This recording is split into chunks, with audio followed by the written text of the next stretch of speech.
There is a terrifying power in silence.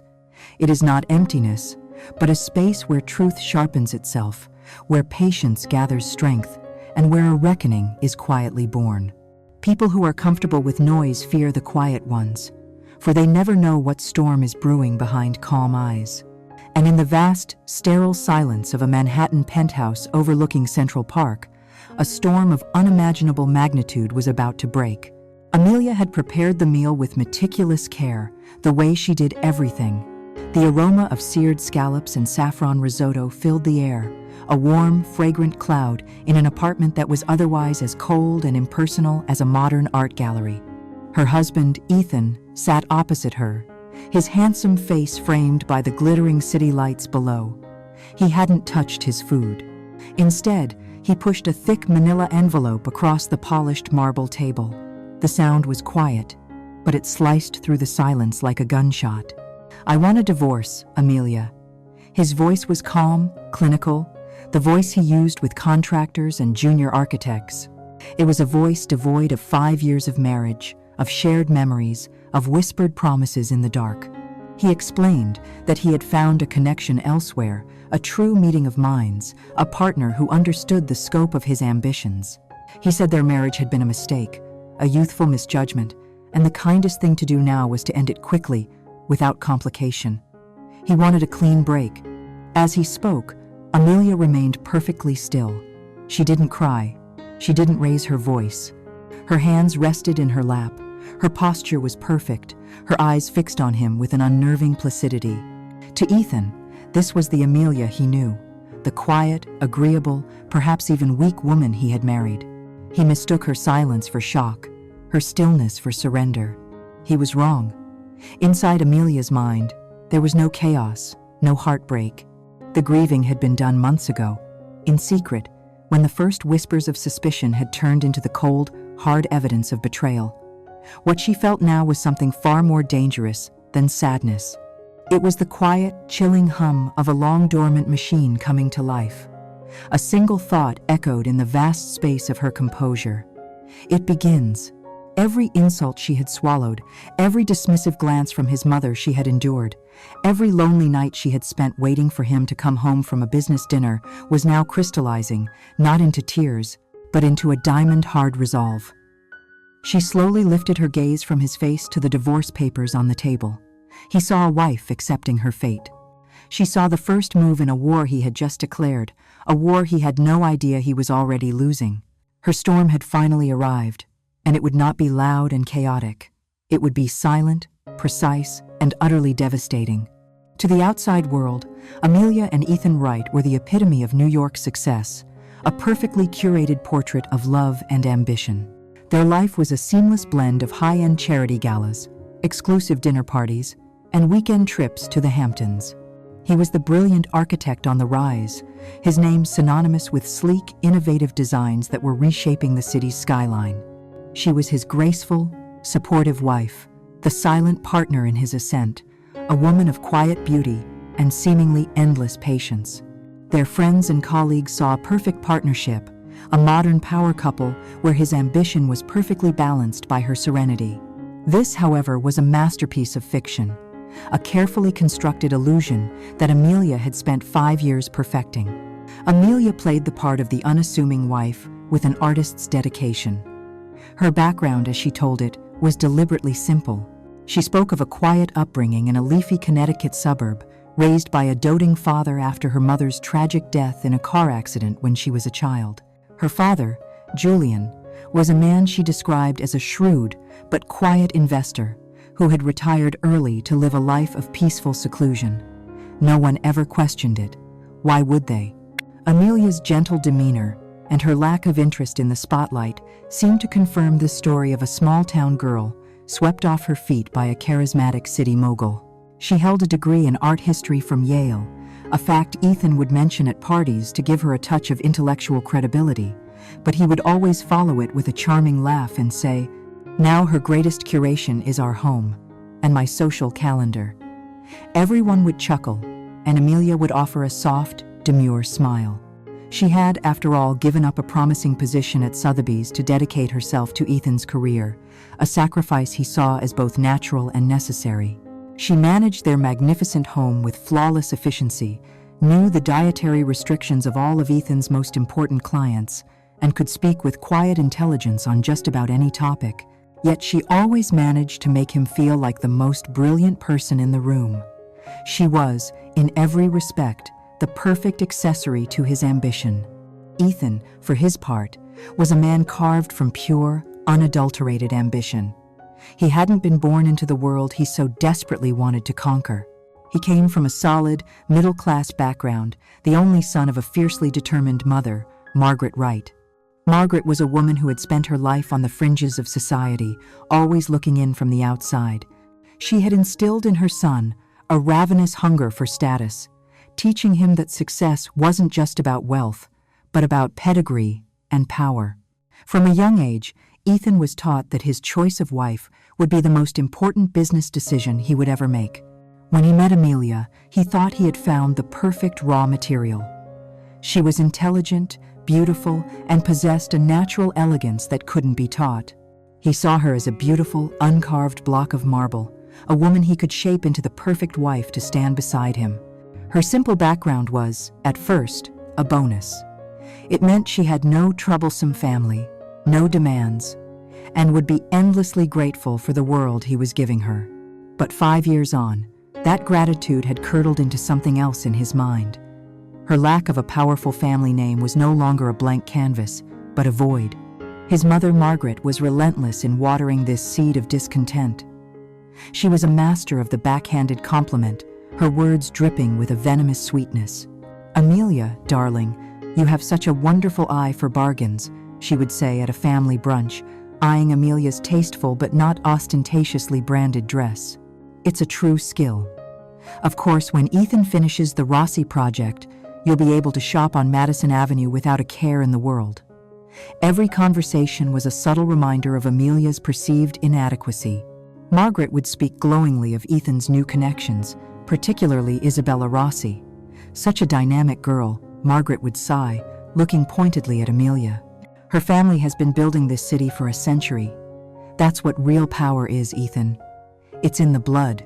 Ethan absorbed this poison willingly. His love for Amelia, if it had ever been truly love, had been eroded by his own insecurity. He started to see her quietness, not as strength, but as a lack of drive. Her contentment with their life felt like a lack of vision. He grew to resent the very qualities that had once drawn him to her. In private, his condescension was a constant, low-level hum. He would explain financial documents to her, as if she were a child, patting her hand and saying, "Don't you worry your pretty little head about this, I'll handle it."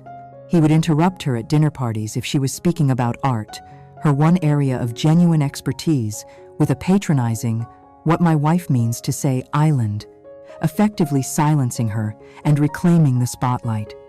He believed he was in complete control of the narrative of their marriage, the sole author of their shared life. He had no idea that Amelia was a silent co-author, and she was simply waiting for the right moment to write her own ending. For every condescending remark, for every veiled insult from his mother, Amelia would offer that same serene smile. She never argued, never defended herself. She simply absorbed it all, her calm eyes revealing nothing. But behind that placid facade, she was not a victim.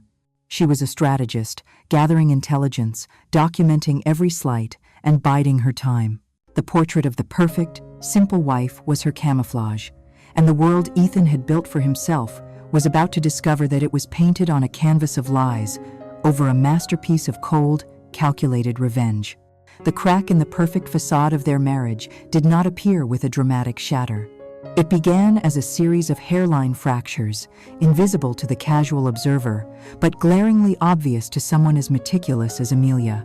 It started with the small inconsistencies, the tiny threads that, when pulled, threatened to unravel the entire tapestry of lies Ethan was weaving. There was the scent of a strange perfume, a complex floral with notes of jasmine and sandalwood, that lingered on his suit jackets after a late night at the office. It was not the kind of cheap scent one might pick up from a casual indiscretion. It was expensive, bespoke, the signature of a woman of a certain class.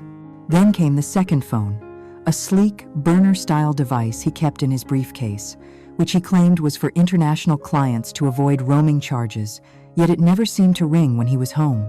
Suspicion, for Amelia, was not a fiery, emotional state. It was a cold, logical hypothesis that required data. A lesser woman might have confronted him, armed with the flimsy evidence of a scent and a secret phone.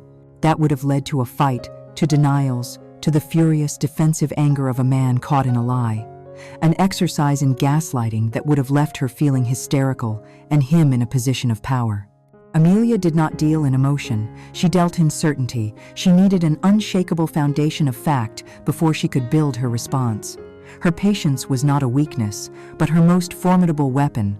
She continued to play her part, smiling sweetly when he called to say he was stuck in a late meeting, preparing his favorite meals, never letting the slightest hint of her growing certainty show on her face. One Tuesday afternoon, while Ethan was supposedly in a marathon planning session for the Rossi project, Amelia walked into her soundproofed home office and made a call.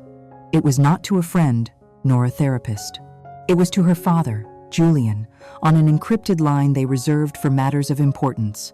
Her voice was steady, her tone as calm as if she were discussing the stock market. "Father," she said, "I require the services of a specialist. Information gathering, the absolute best you know. Discretion is the primary objective." There was no need for dramatic explanations. Julian understood the coded language of their world. A problem had arisen that required a professional solution. "The name and contact information for Mr. Sterling will be in your secure inbox within the hour," he replied, his voice a gravelly calm. "He is thorough, and he is loyal to my business. He will be loyal to you." Mr. Sterling was a man who seemed to have no discernible features, the kind of person who could blend into any crowd and be forgotten instantly. He was a former MI6 agent who now ran a very exclusive, very expensive private intelligence agency. They met in a private study room at the New York Public Library, surrounded by old books and the weight of history. Amelia did not present herself as a wronged wife. She was a client commissioning a service. She provided Sterling with Ethan's complete schedule, his credit card numbers, his social security number, and access to his digital calendars. "I want to know everything," she stated, her voice a low murmur that wouldn't carry past their table. His movements, his communications, his financial transactions, his associations. "I am not interested in theories or suspicions. I want a complete, verifiable intelligence portfolio. I want to know who my husband is when he is not with me." She transferred a substantial retainer from a Swiss bank account that Ethan had no idea existed. Mr. Sterling simply nodded, closed his notebook, and said, "Consider it done." 2 weeks later, a courier delivered a slim, leather-bound folio to her door. Inside was a single encrypted flash drive. That evening, after Ethan had kissed her a perfunctory goodnight and fallen asleep, Amelia returned to her office, the city lights a silent, glittering audience beyond the plate glass window. She plugged the drive into her laptop, entered a complex password, and the portfolio of her husband's secret life opened before her. It was worse than she could have possibly imagined. The betrayal was not a simple, sordid affair. It was a comprehensive business and social strategy. The target was Isabella Rossi, the 8-year-old heiress to the Rossi real estate empire, a woman whose picture Amelia had seen countless times in society pages. The PI's file on Isabella described her as sharp, ambitious, and utterly ruthless, a woman who had been groomed since birth to take over her father's company. The evidence was meticulously organized. There were transcripts of text messages, not filled with professions of love, but with cold, hard ambition. "This project is just the beginning," Ethan had texted Isabella. "Once the contracts are signed, our families will be linked. We can build an empire together." Isabella's replies were equally calculated, promising access to her father, Marco Rossi, and the world of old money he represented. Then came the financial records. Thousands of dollars spent on gifts for Isabella, a Cartier love bracelet listed on the company expense report as surveying equipment, a weekend trip to Monaco coded as client site visit. The hypocrisy was staggering. This was the same man who scrutinized their household budget and chided her for spending too much at the organic market. But it was the photographs that landed with the force of a physical blow. They were not the grainy, long-lens shots of a hidden affair. They were clear, high-resolution images of Ethan and Isabella living a life in parallel to his life with Amelia. There they were, laughing intimately at a private table at Per Se, a restaurant he'd claimed was booked for months. There he was, shaking hands with Marco Rossi on his yacht, with Isabella looking on, her hand possessively on Ethan's arm. They looked like a family, a new family in which he was the aspiring son-in-law, and she, Amelia, was the inconvenient prior contract waiting to be terminated. The final image in the file was the one that sealed his fate. It was a photo of Ethan, Margaret, and Isabella, all having lunch together at a private country club. His own mother was a co-conspirator in his betrayal, smiling at Isabella with a warmth and approval she had never once shown Amelia. Amelia closed the laptop. The silence in the office was absolute. She felt no tears, no surge of rage. The pain was a distant, cold thing, an old scar. What she felt instead was a profound, almost terrifying clarity. This wasn't a crime of passion. It was a corporate coup. Ethan hadn't fallen in love. He had identified an opportunity for a merger and was planning a hostile takeover of his own life, with her slated for liquidation. He saw her as a poorly performing asset with no growth potential. And he, along with his mother, had decided to divest. She stood up and walked to the window, looking down at the endless river of lights on the streets below. In her reflection, she no longer saw the soft, gentle face of Amelia Wright, the accommodating wife. She saw the cool, appraising eyes of Julian Davenport's daughter. A predator. The game had been revealed, the players identified. And in the world her father had taught her to navigate, when someone tries to execute a hostile takeover, you don't just defend. You dismantle their entire operation, seize their assets, and ensure they can never be a threat again. The hunt had officially begun. With the chilling certainty of the truth settled deep in her bones, Amelia began the most difficult and critical performance of her life. The curtain rose the very next morning. The sun streamed into the kitchen, glinting off the chrome appliances, and the aroma of freshly brewed coffee filled the air. On the surface, it was a scene of domestic tranquility. Ethan walked in, loosening his tie from the night before, and Amelia turned from the stove with a warm, placid smile, a plate of his favorite omelet in her hand. "Good morning, darling," she said, her voice a soft melody. "You were working so late? I wanted to make sure you had a good breakfast. Is the Rossi project making progress?" The question was a scalpel, perfectly aimed, yet delivered with the gentle touch of a feather. She watched him closely as he took a bite, searching for any flicker of recognition, any sign that he knew she was testing him. There was nothing. He was too absorbed in his own narrative of success and conquest. "It's moving forward," he said, his mouth full. "A lot of moving parts. Marco Rossi is a demanding man to work for." He was already practicing, Amelia realized, practicing how to speak of his future father-in-law with casual familiarity. This was the new stage of the game. Amelia was no longer a passive recipient of his lies. She was now an active co-conspirator in her own deception. Her submissiveness became her shield and her sword. She transformed her home into a theater of lies, and she was the director, the lead actress, and the sole audience member who knew the true plot. She began to deliberately walk into the line of fire, to invite the very lies that had once wounded her. A week later, she left a travel magazine open on the coffee table, turned to a glossy feature on Monaco. "Ethan, look at this," she said, her voice full of manufactured innocence as he walked past. "This hotel looks absolutely divine. We haven't taken a real vacation in years. Maybe for our anniversary?" She watched the brief, almost imperceptible panic in his eyes before he smoothed it over with a condescending smile. "Maybe, Amelia. It's a busy time right now. Let's get through the Rossi deal first."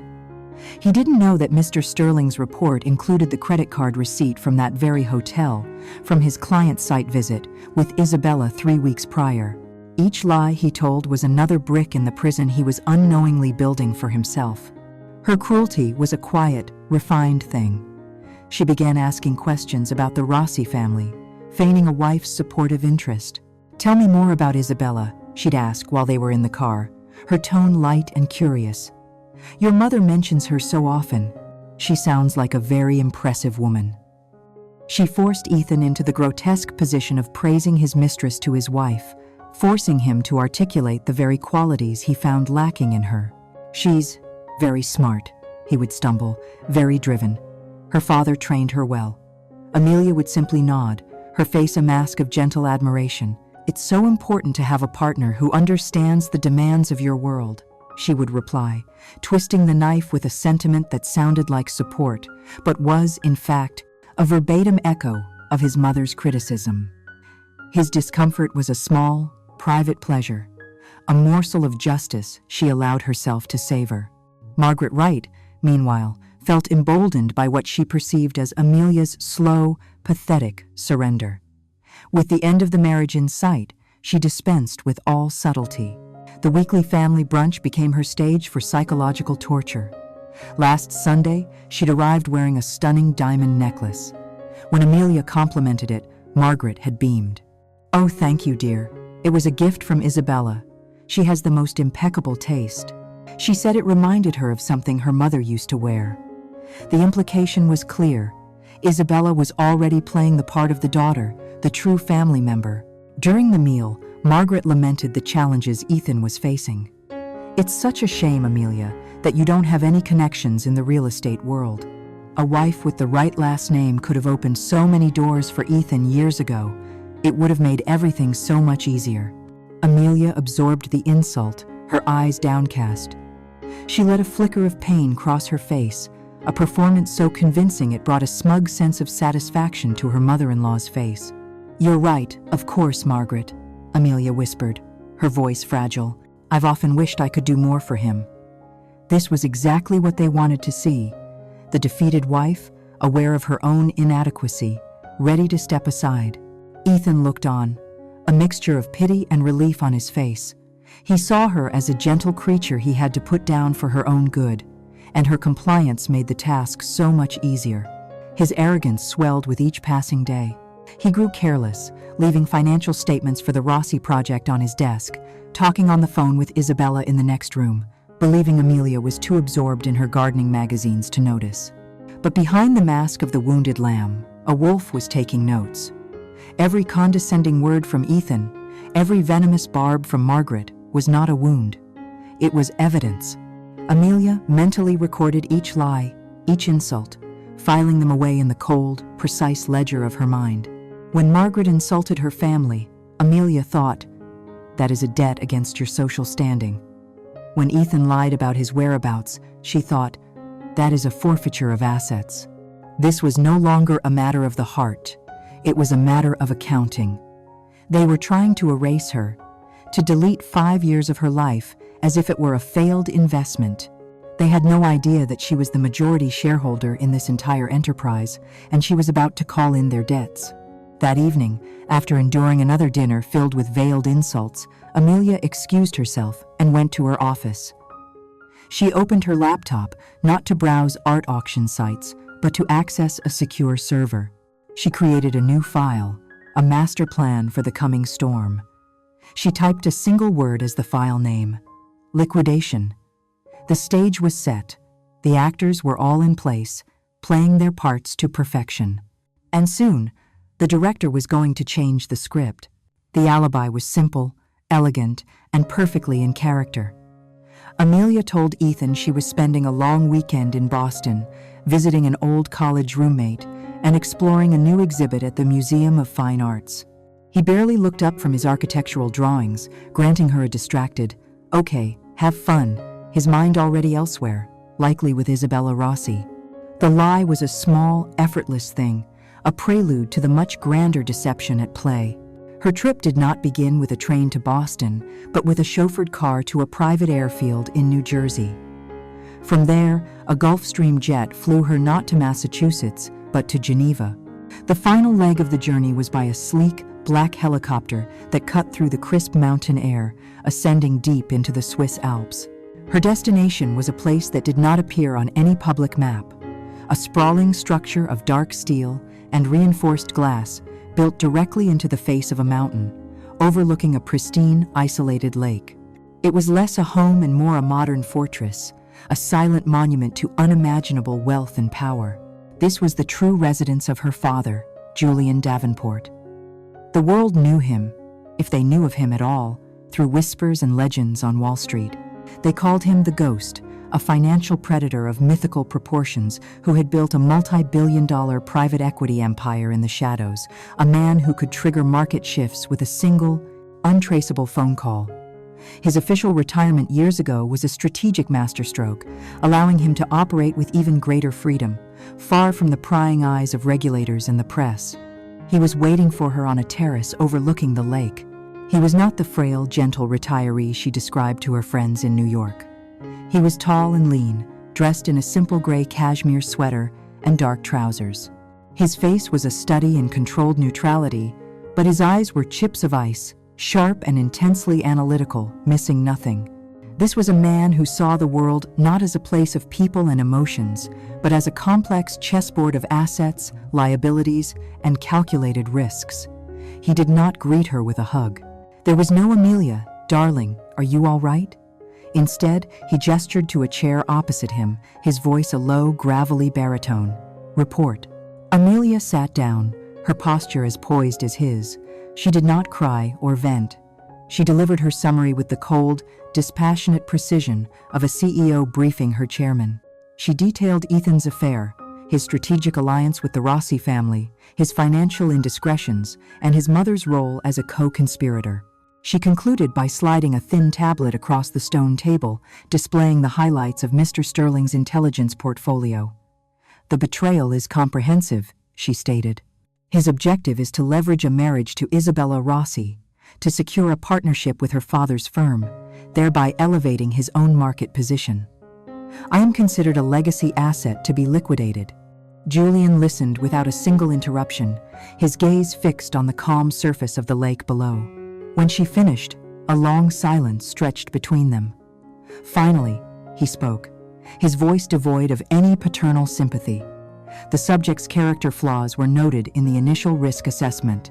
His ambition always outweighed his integrity. I am not surprised by his actions, only by their crudeness. He has proven to be a defective asset. This was the language they shared, the dialect of their strange, isolated world. Amelia's childhood had been an apprenticeship. While other girls had piano lessons, she had tutors in game theory and behavioral economics. Her bedtime stories were case studies of corporate takeovers.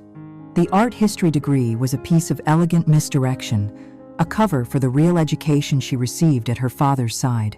He looked at her, a flicker of something clinical in his eyes. "Your emotional discipline is sound," he noted. "The lessons have taken hold."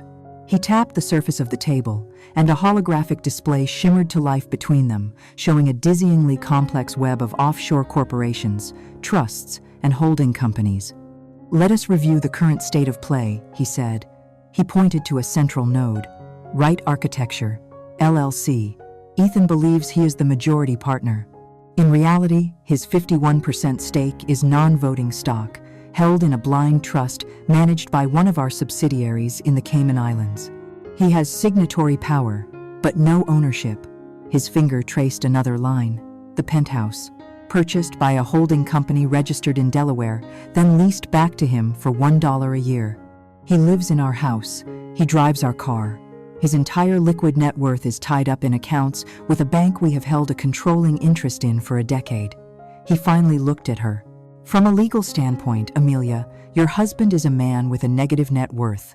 The lines of credit we generously extended to fund his ambition are, in fact, his only true assets." "I advised against this union," Julian continued, his voice flat, "but you were insistent on the experiment. You wanted to see if a normal life was possible." Amelia's gaze was steady. "I was curious," she admitted. "I thought his ambition could be tempered, his character molded. I thought he could be a partner." "A fallacious assumption," Julian countered, "but a useful learning experience. We created a controlled environment. a 5-year probationary period where the subject was given the illusion of agency and the resources to build an empire. We wanted to see what kind of man he was. He has given us our answer. The conversation now shifted seamlessly from analysis to strategy. This was not a father comforting his daughter. It was a king and his heir planning a war. "What is your directive?" Julian asked. This was the final test. He had built the cage, but she had to be the one to spring the trap. A new hardness entered Amelia's eyes, the soft, gentle wife she played in New York, now completely gone, replaced by the woman she was raised to be. Her voice was cold and clear. "My directive is total asset seizure," she commanded. "But not yet. First, we dismantle his future. We will use his ambition as the weapon against him. We will bleed the Rossi deal dry from the inside. We will strategically ruin his professional reputation. We will reduce his mother to a social pariah. We will let him climb higher and higher, convinced he is about to seize his prize. And when he is standing at the very peak of his arrogance, I will personally trigger the demolition. I want him left with nothing but the full, complete knowledge of how thoroughly he was outplayed." For the first time, a flicker of something resembling a smile touched Julian Davenport's lips. It was a look of profound, chilling approval. He saw his legacy, his true successor, fully awakened. The game was on. Amelia returned from the Alps as quietly as she had left. When she stepped back into the sterile luxury of the New York penthouse, Ethan was on a conference call, pacing the living room and speaking in loud, important tones. He saw her, gave a distracted wave, and mouthed the words, "How was Boston?" She simply smiled and gave him a thumbs up, an actress resuming her role in the middle of a scene. The mask of the placid, unassuming wife slipped back into place so perfectly that even she felt a momentary chill. To him, nothing had changed. He couldn't feel the tectonic plates of his life shifting beneath his feet, couldn't sense the silent, invisible machinery of his own destruction, whirring to life thousands of miles away. He saw his wife, refreshed from a short trip. Amelia saw a dead man walking. The operation began the next morning. It did not start with a dramatic confrontation, but with a single, encrypted message sent from a burner tablet she kept hidden in a hollowed-out art history textbook. The message was sent to a man named Elias Finch, Julian's chief legal counsel for over 30 years, a legal phantom whose name was not on any letterhead, but whose influence was woven into the fabric of international law. The message contained only 4 words: "Initiate Phase 1, Consolidation." In quiet, impossibly expensive offices in London, Geneva, and the Cayman Islands, that simple directive set off a flurry of precise, coordinated activity. This was not a messy divorce proceeding. It was a corporate asset seizure, executed with the speed and ruthless efficiency of a special forces operation. The first step was to secure the physical infrastructure of Ethan's life. The penthouse, which he proudly told friends they owned, was legally the property of a shell corporation named Aspen Holdings, LLC. Within an hour of Amelia's message, digital paperwork was filed in Delaware transferring the ownership of Aspen Holdings to a larger, more anonymous entity named the Birchwood Equity Group for the sum of $1. Both entities were controlled by Julian, but the paper trail now showed a clean, third-party sale. Ethan's name, which had never been on the deed, was now separated from the property by an additional, impenetrable layer of legal fiction. Next came the fleet of cars, the Range Rover he drove, the classic Porsche he kept in a climate-controlled garage. Leased, he thought, by his company. In truth, they were owned by a trust Julian had established for Amelia's security years ago. A few keystrokes by a lawyer in Zurich, and the leasing agreements were internally voided. The vehicles were now officially listed as stolen if driven by anyone other than Amelia, a fact that would remain dormant until she chose to activate it. While Ethan was in a meeting, presenting his grand vision for the Rossi Tower, Amelia orchestrated the removal of their art collection. She had always been its curator, a role he found charmingly domestic. He had no idea that every single piece, from the Warhol in the foyer to the Basquiat in his office, had been purchased through a specialized art investment fund created by her father. She called a discreet, white-gloved art handling service, also owned by a Davenport subsidiary, under the guise of updating the collection's insurance valuation and moving a few pieces for cleaning. Ethan came home that evening and glanced at the empty spaces on the walls. "Getting some cleaning done?" he asked distractedly. "Yes, darling," she replied smoothly. "Just routine maintenance." The art was already on a climate-controlled, unmarked truck, headed for a secure vault at the Geneva Freeport, an international no-man's land of wealth, where it would be held under an account that bore no connection to either of their names. The most critical maneuver, however, was activating the dormant clauses in the agreements that had funded Ethan's entire career. Years ago, when he'd launched his firm, he'd been ecstatic to secure a multi-million-dollar line of credit from a secretive European investment group. He had been so dazzled by the money, so eager to sign, that he had barely glanced at the boilerplate. He didn't know the investment group was Julian, and the boilerplate was a series of legal traps. Amelia's directive to Mr. Finch triggered Clause 117B, a beautifully vague provision that allowed the loan to be called in its entirety should the borrower engage in actions that could reasonably be expected to introduce reputational risk. His affair with the daughter of a potential business partner and the impending, messy divorce would, in any court, Julian's money could influence, more than qualify. The guillotine was now in place, its blade sharpened, waiting for her final command. All the while, her performance at home was flawless. She hosted a dinner party for two of Ethan's most important clients.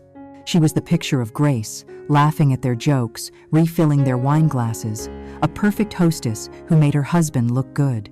As Ethan pontificated about market trends and architectural integrity, Amelia smiled serenely, knowing that as of that afternoon, the wine cellar and its entire contents legally belonged to a trust in her name. He was a guest in her home, drinking her wine, and he was completely, blissfully unaware. His arrogance was her greatest ally. He was so consumed by his grand future with Isabella that he barely registered the present. He would toss a stack of bills on the counter. "Take care of these, will you, Amelia?" She would nod sweetly and pay them, not from their joint account, which was now a carefully managed hollow shell, but from a separate household account she funded herself. She was maintaining the illusion of his life, paying his bills, managing his home, all while systematically stripping him of everything he thought he was. Late one night, long after Ethan was asleep, Amelia sat in her office, bathed in the cool glow of her tablet. She received a final message from Finch, Phase 1 complete. All major assets secured and insulated. The subject is financially isolated, awaiting directive for Phase 2. She closed the message and switched screens to a website for a rare orchid auction. She placed a bid on a beautiful, delicate flower, a Paphiopedilum rothschildianum. It was a hobby from her old life, the life of the gentle art historian. She looked at the image of the perfect flower, its petals intricate and strong. A quiet thought surfaced in her mind. One must always prune the dead and diseased branches with surgical precision, so that the healthy parts of the plant have room to grow. Ethan Wright was a disease, and the pruning had just begun. Ethan was growing impatient. His new life, the one shimmering on the horizon with Isabella and her family's empire, felt tantalizingly close, yet it was being held up by the most infuriatingly trivial matters.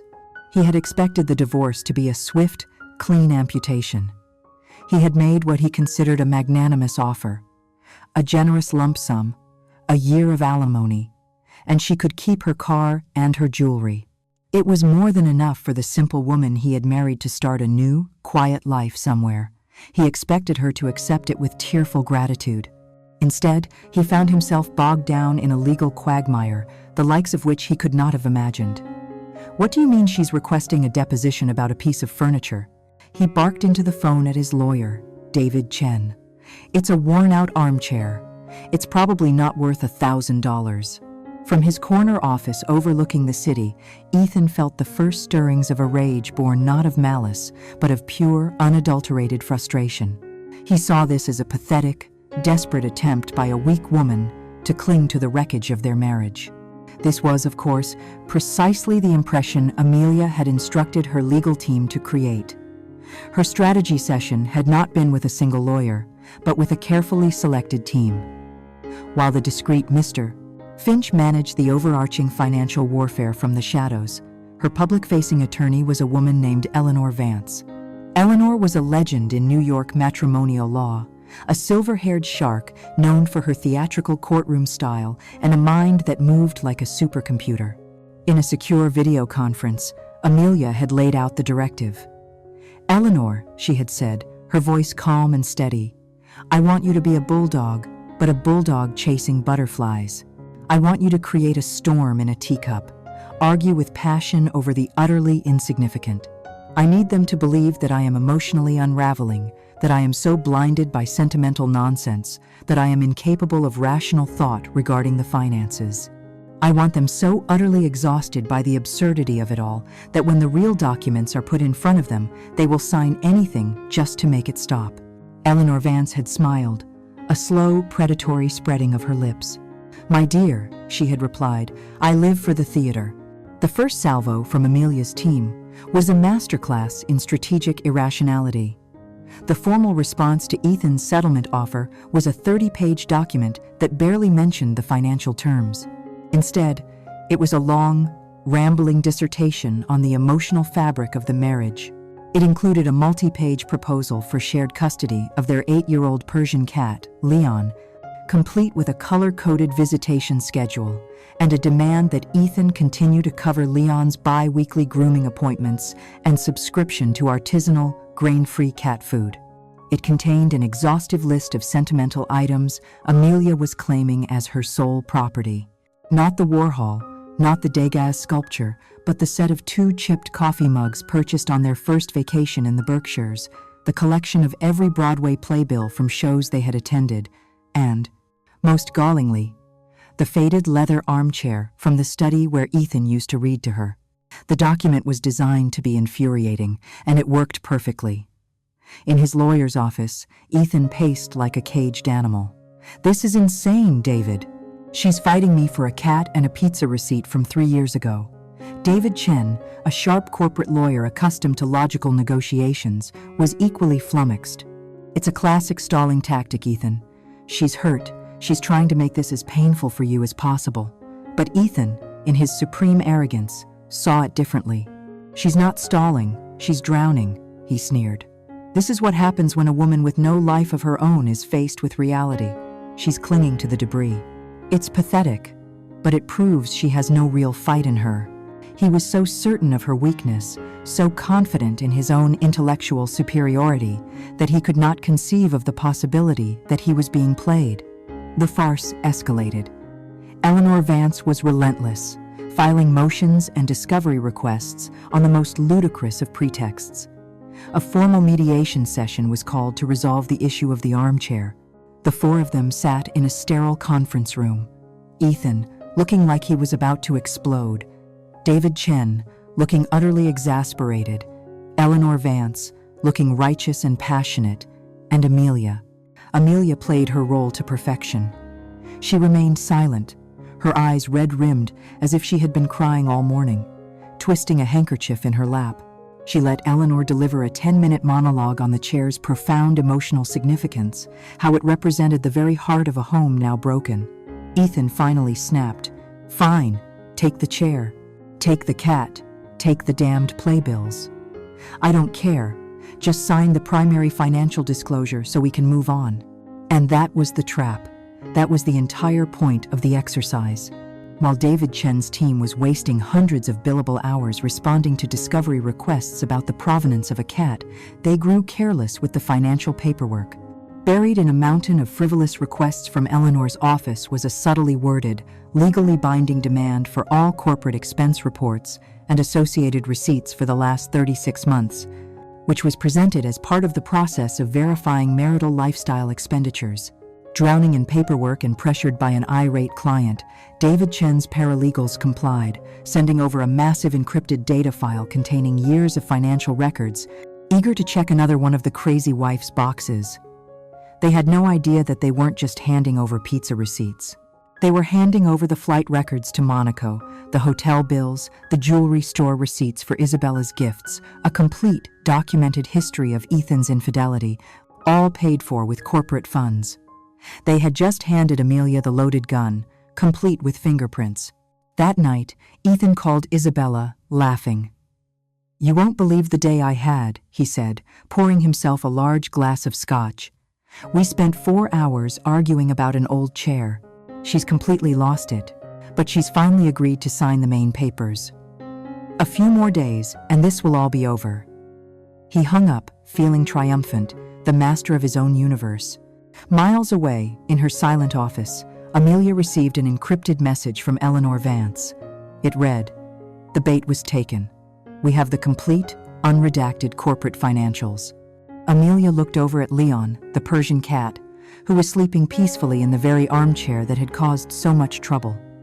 She stroked his soft fur. "Good boy, Leon," she whispered into the silence. The smallest, most sentimental piece on the board had just delivered the checkmate. The signal was given not with a thunderclap, but with a whisper. Amelia was attending a charity luncheon for the New York Botanical Garden, seated at a table with the wives of bankers and real estate developers. She was the picture of serene elegance, discussing the merits of a new orchid hybrid with a woman to her right. As the keynote speaker droned on, Amelia discreetly retrieved a small, unassuming device from her clutch. It looked like a simple pager from a bygone era. She pressed the single black button on its face twice. The device did not light up or make a sound, but half a world away, in a minimalist office carved into the Swiss Alps, a secure server registered the encrypted signal. The message was simple, containing no words, only a prearranged meaning understood by one other person on the planet. Initiate Phase 2. Amelia placed the device back in her purse and took a delicate sip of her water, her expression unchanged. Around her, women in couture dresses chattered on. None of them knew that one of the most powerful women in the room had just declared a silent, devastating war. In Switzerland, Julian Davenport did not need to be told twice. He swiveled in his leather chair to face a bank of monitors, displaying the intricate, interconnected web of the global financial market. This was his true domain, the digital battlefield where empires were won and lost. He picked up a secure satellite phone and made his first call. The recipient was the CEO of a massive Toronto-based pension fund, one of the primary investors in the Rossi Tower project. The conversation was brief, polite, and surgically precise. "Arthur," Julian began, his voice a calm rumble. "Good to hear your voice. I'm calling with a bit of forward-looking analysis from my people. We're seeing significant instability in the New York high-end commercial real estate sector. Certain developers appear to be over-leveraged, relying on speculative partnerships. We're reallocating our own positions to more stable assets, primarily in Asian tech. I simply thought you might find our risk assessment useful." There was no command, no explicit threat. There didn't need to be. Arthur, a man whose fund Julian had saved from collapse a decade earlier, understood the unspoken message perfectly. To ignore Julian's analysis was to invite his wrath. "Thank you, Julian," Arthur said, his voice now laced with concern. "Your insights are always valuable. We will certainly be reevaluating our short-term capital commitments." The second call went to a stern, old-world banker in Frankfurt who headed the consortium providing the primary construction loan for the project. Again, the language was deceptively gentle. Julian spoke of a new risk profile his analysts had flagged concerning right architecture. He mentioned whispers of managerial instability and potential legal complications that could jeopardize the project's timeline. "Of course it is your decision, Klaus," Julian concluded. "But my fiduciary duty to my own partners compels me to share my concerns." Klaus, a man who owed his entire career to a single investment from Julian 20 years ago, felt a cold dread creep up his spine. The message was clear. The funding for the Rossi Tower was now radioactive. "We will of course conduct a comprehensive review of the borrower's current standing before disbursing any funds," the banker said stiffly. "Thank you for bringing this to our attention." Julian hung up. In less than 15 minutes, He had cut the main arteries, supplying financial lifeblood to Ethan's dream. The first domino fell less than an hour later. Ethan was in a meeting with his design team when his phone buzzed with a frantic call from Marco Rossi. "What the hell is going on, right?" the old tycoon bellowed. "The Canadians just pulled out. Their board vetoed the capital commitment, citing market volatility. That's garbage. This deal was solid as a rock yesterday." Ethan was stunned into silence, stammering that it must be a mistake, that he would fix it. Before he could even begin to do that, his CFO burst into the conference room, his face pale. "Ethan, we have a problem. A big one," he whispered, his voice trembling. "Sterling National just froze our corporate line of credit, effective immediately. They're demanding a full-spectrum forensic audit of the firm's finances, going back 5 years. They're sending a team on Monday." A cold fear, slick and oily, gripped Ethan. Sterling National was the bank that had given him his first big break, the anonymous investors who had funded his rise. They had always been silent, supportive partners. Now, without warning, they were behaving like the enemy. Ethan's world began to unravel with terrifying speed. He spent the next 48 hours in a desperate frenzy, making calls, trying to understand what was happening. He was met with a bewildering series of invisible walls. Bankers who had once courted him now gave him polite, evasive answers. Investors spoke in vague terms about the global economy and risk mitigation. No one gave him a straight answer, but the message was unanimous. The money was gone. His professional world was collapsing, and he couldn't see the architect of its destruction. He blamed a sudden recession, a jealous competitor, a conspiracy by lesser firms to bring him down.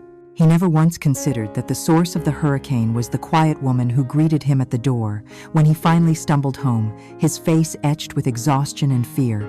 The Rossis, whose alliance was purely transactional, began their retreat. His next meeting with Marco was brutally short. The old man was as cold as a morgue slab. "I built this company on strength and certainty," Marco said, his voice flat. "Right now, you are the picture of weakness and chaos. This association has become a liability. Fix your problems, Ethan, or we are finished here." Isabella was even more direct. She simply stopped answering his calls. Her passionate texts were replaced by curt, one-word replies, and then by nothing at all. She was a creature of pure ambition, and he was now covered in the undeniable stench of failure. He would come home late, disheveled and wild-eyed, and collapse onto a sofa in the living room, ranting about betrayal and bad luck. Amelia would listen with an expression of deep, unwavering sympathy. She would pour him a glass of scotch, her touch gentle on his arm.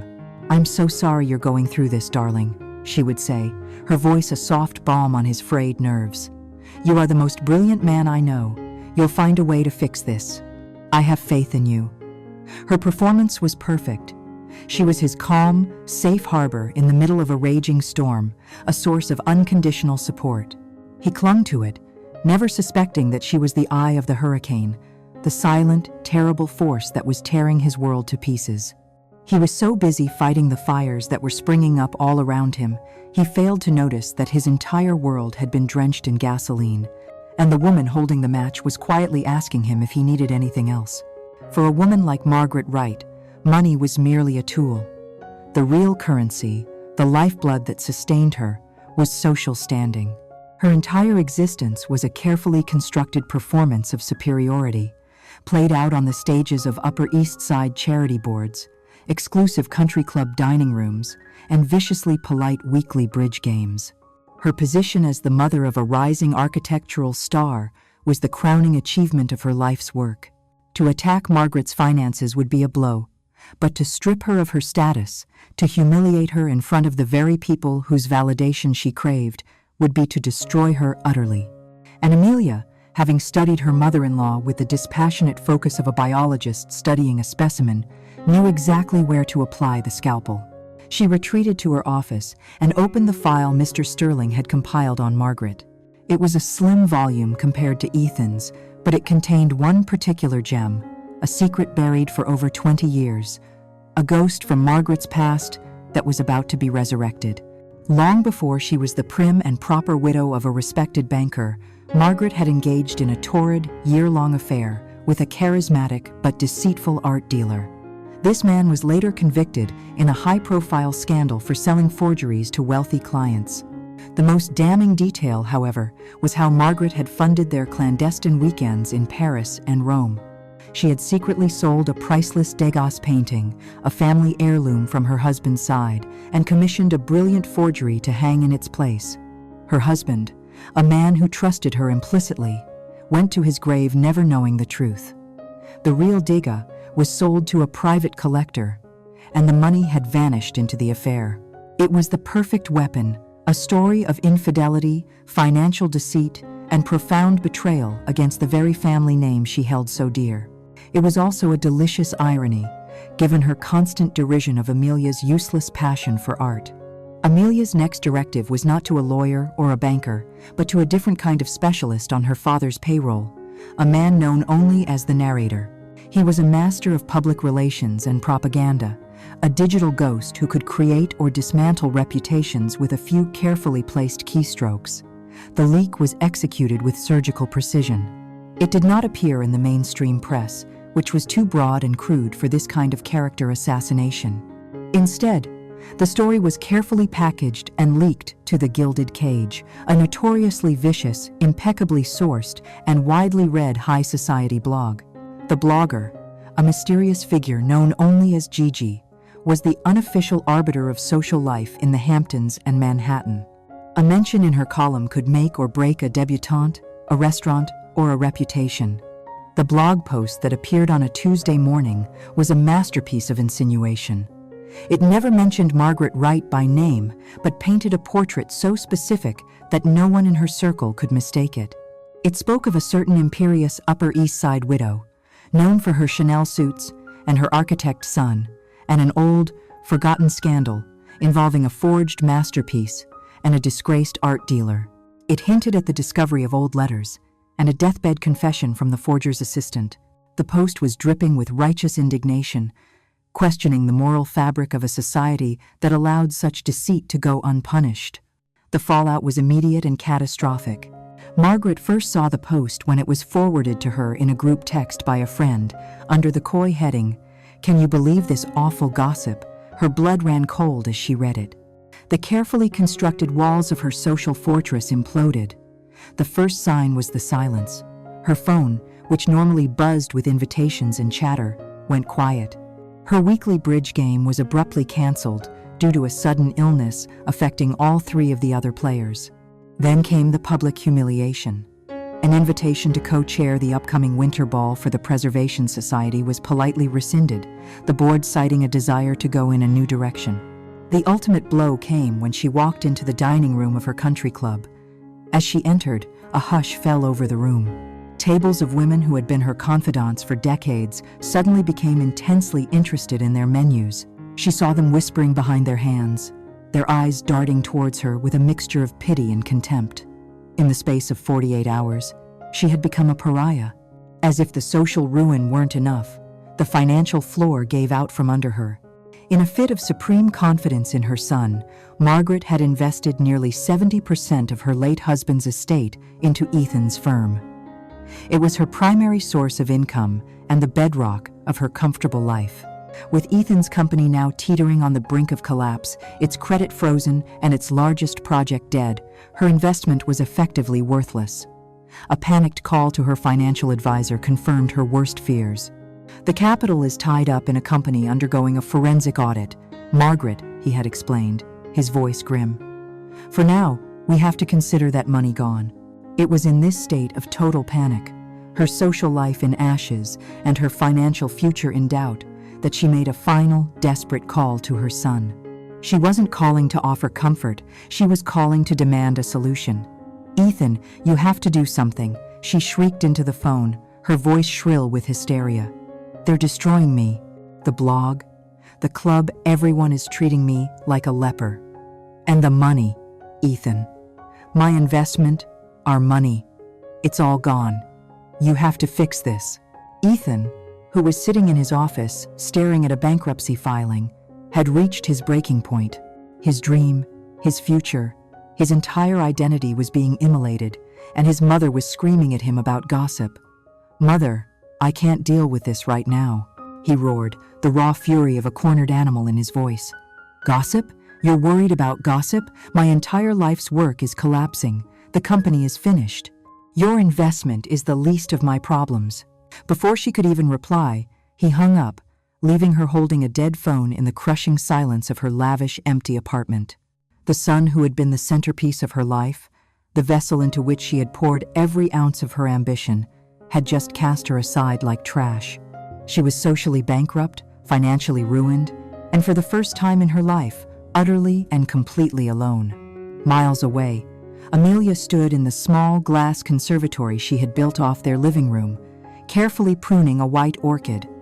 A notification chimed on her phone. It was an anonymous, encrypted email, containing only a link to the Gilded Cage. She read the headline and a few of the scathing comments below it, her expression perfectly neutral. For a woman like Margaret, a life without status was a prison sentence. Amelia snipped a single yellowing leaf from the base of the orchid and let it fall to the floor. The dead weight was removed. Ethan Wright was a man living in the rubble of his own life. His firm was a ghost ship, adrift in a sea of red ink. Its credit lines frozen, its staff laid off. The Rossi Tower, the project that was meant to be his magnum opus, was a dead deal, a monument to his failure. Isabella had vanished from his life as completely as if she had never existed. His mother was a recluse, a social pariah who now only called him to weep or to blame him for the loss of her fortune. He was cornered, disgraced, and on the verge of personal bankruptcy. It was in this darkest hour that a single, improbable lifeline appeared. His lawyer, through a Hail Mary call to an old acquaintance, had secured him a meeting. It was with Omnicorp. Omnicorp was not just a company, it was a global empire of construction, engineering, and real estate development. They were legends, known for their aggressive acquisitions of smaller, promising firms that had run into financial trouble. The meeting was a one-in-a-million shot, a final, desperate plea for a corporate resurrection. If Omnicorp acquired his firm, they could absorb its debts, salvage his name, and perhaps even revive a version of the Rossi project under their immense umbrella. For 3 days and 3 nights, Ethan worked with the frantic energy of a drowning man. He lived on black coffee and adrenaline, honing his presentation, refining his designs, and preparing the performance of his life. This was his chance to prove that he was not a failure, but a visionary who had simply been the victim of a brutal and inexplicable market downturn. He was fighting not just for his company, but for the very core of his identity. The Omnicorp headquarters was a blade of black glass that pierced the sky over Midtown Manhattan. The boardroom was on the 80th floor, a cavern of intimidating silence and power. A single, monolithic table of polished obsidian sat in the center of the room, surrounded by chairs that looked like thrones. The floor-to-ceiling windows offered a godlike panorama of the city, below the city he had once arrogantly believed he could conquer. The board members began to file in, titans of global industry, whose faces he recognized from the covers of Forbes and Fortune. They were a pantheon of stern-faced, silver-haired gods, and he was a mere mortal, come to beg for a miracle. He stood by the projector, his hands trembling slightly, the sweat beading on his brow. The chairman, a formidable man named Marcus Thorne, took his seat at the head of the table. "Gentlemen," Thorne announced, his voice echoing in the vast room, "we are just waiting for our founder and the new head of our North American division to join us." The heavy oak doors at the end of the room swung open. Ethan looked up, expecting 2 more figures from the same corporate mold. The first man to walk in was familiar in a distant, unimportant way. It was Julian Davenport, Amelia's quiet, reclusive father. Ethan's mind stuttered in confusion. What on earth is he doing here, he thought. Does he work for them? A consultant, maybe? But it was the person who walked in beside Julian that stopped Ethan's heart. It was Amelia. But it was not the Amelia he knew. This was not the soft, gentle wife who arranged flowers and organized his social life. This woman was a stranger. She was dressed in a bespoke dark blue power suit that was tailored to perfection, her hair pulled back in a sleek, elegant chignon. Her face, which he had always seen as pleasingly placid, was now a mask of cool, impenetrable authority. She moved with a silent, confident grace that commanded the room, her gaze sweeping over the board members before completely ignoring his presence. She and Julian took the two empty seats directly opposite him. Ethan stood frozen, his presentation forgotten, his mind struggling to compute the impossible scene before him. Marcus Thorne, the chairman, stood.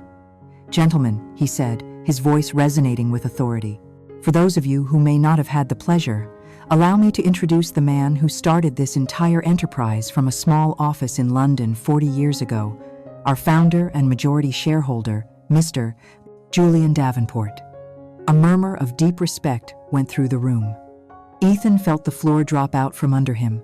Founder, majority shareholder? The quiet, retired investor was a lie. A complete and utter fabrication. Thorne then gestured towards Amelia. "And it is my distinct honor to welcome the newest member of our board. As of 9 a.m. this morning, she has been appointed CEO of Omnicorp North America and will be leading our entire real estate development portfolio on this continent. Please welcome Miss Amelia Davenport." She used her maiden name, the name of a titan. In that single, horrifying moment, everything crystallized. The entire, chaotic nightmare of the past few weeks snapped into focus with brutal, terrifying clarity. The financial hurricane that had sunk his company, the investors who had vanished, the banks that had turned on him. Omnicorp and its founder could orchestrate all of that with a handful of calls. His mother's social ruin, the surgically precise leak to the gossip pages. A family with this kind of power had reputation managers who could start and end wars with a whisper. And his wife, her strange, maddening calm throughout the crisis, her focus on trivial, sentimental items in the divorce. It wasn't weakness. It was the chilling, patient discipline of a predator. It was a smokescreen to hide the real war, a war he never even knew was being fought. He was not a victim of bad luck. He was the sole target of a meticulously planned, flawlessly executed corporate and personal annihilation. Amelia finally lifted her head and looked directly at him. Her eyes were not filled with the anger of a woman scorned or the pain of a wife betrayed. They were filled with nothing. It was the cold, dispassionate gaze of a CEO evaluating a failed asset, a line item on a balance sheet that needed to be zeroed out. That single, empty look was more devastating than any words could ever be. It was a final, silent judgment that stripped him of everything he thought he was. Marcus Thorne cleared his throat, his eyes flicking towards a shell-shocked Ethan. "Mr. Wright," the chairman said, his voice crisp and dismissive, "you were here to present an acquisition proposal, I believe. The floor is yours." But the floor was gone. The world was gone. All that remained was the silent, judging gaze of the woman he had so foolishly underestimated. The final meeting did not take place in a neutral mediator's office, but in the heart of enemy territory, the top-floor conference room of Eleanor Vance's law firm. The room was an echo of the Omnicorp boardroom, a space designed to project absolute power. Walls of dark mahogany, a sprawling table that felt like a judicial bench, and a panoramic view of the city that now seemed to mock Ethan with its indifferent grandeur. Ethan Wright entered the room as a ghost of the man he once was. His impeccably tailored suit hung loosely on his frame, his face was pale and gaunt, and his eyes, once sharp and arrogant, were now hollowed out and vacant. The Omnicorp revelation had shattered not just his professional life, but his entire perception of reality. He understood that he had lost, but he had not yet been forced to read the full, brutal autopsy report of his life. Beside him, his lawyer, David Chen, looked pale and deeply uncomfortable, a man forced to bear witness to the complete and utter demolition of his client. Amelia was already seated, flanked by Eleanor Vance. She was the picture of calm, composed authority, dressed in a simple but exquisitely tailored black dress. There was no trace of triumph on her face, no hint of vengeful glee. She looked like a CEO about to finalize a corporate dissolution, her demeanor all business. Eleanor Vance, however, held a glint of predatory satisfaction in her eyes. This was the final act of her legal theater, and she was going to savor it. "Gentlemen," Eleanor began, her voice cutting through the heavy silence. "Thank you for coming. We are here today to finalize the terms of the marital dissolution. As there are no assets to divide, this should be a straightforward process." She slid a thick, leather-bound document across the table. It landed in front of Ethan with a soft, final thud. This was not a proposal, it was a verdict. "Let us begin with a review of the assets," Eleanor said, her tone crisp and clinical. "Regarding the marital home, the penthouse at 740 Park Avenue, as you will see in Exhibit A, the property is and always has been the sole asset of the Birchwood Equity Group. Mr. Wright's residency was on a tenancy at will basis. That tenancy is hereby terminated. He will have 48 hours to vacate the premises and remove his personal effects. A list of what constitutes personal effects is provided." She paused, letting the words sink in. She continued down the list, her voice a relentless metronome of destruction. The cars were the legal property of the Amelia Davenport Revocable Trust. The art collection had been legally transferred to a secure holding facility in Geneva 2 months prior. The wine cellar, the furniture, the very cufflinks Ethan was wearing, had all been purchased by corporate entities or trust funds controlled entirely by the Davenport family. Next came the company. "Regarding Wright Architecture, LLC," Eleanor stated, turning a page. "Exhibit B contains the original trust agreement for the majority shareholding signed by Mr. Wright upon receipt of his initial seed funding. As you can see, the shares Mr. Wright believed he controlled were non-voting shares held by a trust whose sole beneficiary is Miss Amelia Davenport. Following the recent forensic audit which revealed significant financial mismanagement, Miss Davenport, as the beneficial owner, has voted to dissolve the company and liquidate its remaining holdings to cover its liabilities." David Chen paled, flipping through the document with trembling hands. He knew he had been outmaneuvered at every turn. "Finally," Eleanor said, arriving at the killing blow, "we come to the matter of Mr. Wright's outstanding personal liabilities." She produced a separate, thinner file, Exhibit C. It was the complete record of Ethan's corporate spending on Isabella Rossi, the flights, the hotels, the jewelry, all the data his own legal team had so carelessly handed over. The multi-million-dollar loans that capitalized Mr. Wright's firm were extended by a private lender, Davenport Capital, she explained. The loan agreement contains Clause 117B, which allows for immediate collection in full in cases of gross moral turpitude or actions that bring financial or reputational disrepute to the business. We submit that using corporate funds to finance an adulterous affair with the daughter of a potential business partner more than satisfies this condition. The Davenport Bank is calling in the loan, in full, effective immediately. The total amount, including penalties and interest, is $27 million. A choked, strangled sound escaped Ethan's lips. He was not just a man with nothing. He was a man in a crater of debt so deep he would never climb out. It was only then, after the legal evisceration was complete, that Amelia finally spoke. Her voice was quiet, but it filled the entire room. "You thought I was a fool," she said, looking directly at him for the first time. "You and your mother. You saw a simple, sentimental woman, too stupid to understand your world. You laughed at me for fighting over a chair and a cat." She leaned forward slightly. "While you were laughing, I was directing a team of lawyers on 3 continents to execute a systematic asset consolidation. While you were lying about your business dinners, I was reading the itemized receipts from your affair. Every condescending word, every pathetic lie, you fed me. I kept the receipts for all of it, Ethan. Literally." Her voice remained unnervingly calm. "You told me you wanted a partner who understood the scope of your ambitions. You had one. You just threw her away because you weren't smart enough to see her. This isn't a divorce. It's a corporate restructuring. You were a bad investment, and my family, we always cut our losses." She reached into her handbag and produced a heavy, black fountain pen. She unscrewed the cap and placed it deliberately on top of the signature page of the settlement. She slid the document and the pen across the vast table towards him. The sound of it gliding over the polished wood was the only sound in the universe. "Sign it, Ethan." she said, her voice no longer cold, just empty. "It's the freedom you wanted so badly. Freedom from me, and freedom from everything you ever pretended to own." Ethan, moving like an automaton in a nightmare, reached for the pen. His hand shook so violently he could barely hold it. He stared at the line where his name was supposed to go, the final signature on the death warrant of his own life. He signed. The name was a jagged, broken scar on the page. He had signed away a life he never had. He had signed himself into oblivion. Amelia stood up, collected her pen, and without giving him a second glance, turned and walked out of the room.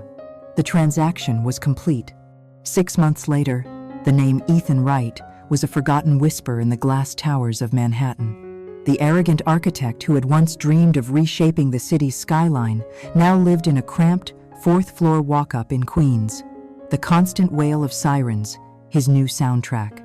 His days were spent hunched over a drafting table at a small, struggling construction firm, doing tedious compliance checks on other people's uninspired designs. The ghost of his former life haunted him, the phantom limb of his ambition aching with a loss so profound it had hollowed him out completely. He was a man erased, a cautionary tale he himself was forced to live out every single day. It was during a miserable, rain-soaked commute that he saw her. Not at a charity gala or a high-end restaurant, but emerging from a crowded subway station, huddled under a cheap drugstore umbrella. It was Isabella Rossi. She looked different. The polished, confident veneer of the heiress had been stripped away, replaced by a brittle, anxious energy. Her designer coat was frayed at the cuffs, and there were dark circles under her eyes. Driven by a final, pathetic need for an answer, for a reason, he cornered her against the wet brick of a storefront. "You," he hissed, his voice raspy. "You used me. You were in on it all along, weren't you, with her?" Isabella looked at him, and for the first time, he saw her without the filter of his own ambition. He saw a woman as desperate and cornered as he was. A dry, humorless laugh escaped her lips. "Use you? Oh, Ethan, you poor, beautiful fool," she said, her voice dripping with a cynicism that chilled him to the bone. "You have it all so completely, utterly wrong." She took a step closer, her eyes hard. "My father's empire has been a house of cards for a decade, propped up by lies and leveraged debt. The Rossi Tower wasn't your dream project. It was our last, desperate gamble before we lost everything. We were bleeding out, and we needed a miracle. And then we found you." Ethan stared at her, uncomprehending. "We didn't target you for your talent, Ethan," she spat, the words like poison darts. "We targeted you because of your wife, the quiet one. The one with the mysterious, retired investor father. The word in certain circles was that Julian Davenport was a ghost, a myth with a hidden, bottomless fortune. We thought you were the key, the dumb, handsome husband who could be flattered and seduced away from the real prize." The final, crushing truth landed with the force of a physical blow. "My job," Isabella confessed, her voice now a low, bitter whisper, "was to get you to divorce your quiet little moneybags wife, marry me, and give my father access to her family's capital. You were supposed to be our bailout." She let out another brittle laugh. "You weren't the predator, Ethan. You were the bait. You were the mark. The only problem was, you got eaten by a much bigger, much smarter shark before we could even reel you in." She looked him up and down, a final, dismissive appraisal. "You were never even in the game. You were just the board they played on." She turned and disappeared into the rain-slicked crowd, leaving Ethan standing alone on the sidewalk, the rain mingling with the silent tears of a man who finally understood that he had not just been defeated. He had never mattered at all. Far from the grime and desperation of that Queens sidewalk, Amelia Davenport stood in her office on the 80th floor of the Omnicorp Tower. The city sprawled out beneath her, a kingdom of glass and light. She was not looking at the view with triumph, but with the calm, focused gaze of a master builder. On the large screen before her were the plans for her first major project, a revolutionary, sustainable urban housing initiative designed to create beautiful, affordable homes for working families. It was a project of substance, of creation, a quiet act of building something real in a world of illusions. The revenge had not been an act of passion. It was a corporate necessity, a cleanup of a failed asset. It was finished, filed away. Her focus was now on the future, on the empire she now commanded, and on the legacy she would build with it. In the end, it was not the loud, desperate clamor of ambition that won the day, but the patient, methodical application of silent, overwhelming power. It is a dangerous and foolish thing to mistake kindness for weakness, to mistake a quiet nature for a lack of intelligence. The world is full of people who believe that the loudest voice in the room is the most powerful. They are almost always wrong. So let this be a lesson. Never underestimate the silence of a person who has endured too much. For in their quiet, they are not breaking, they are reloading.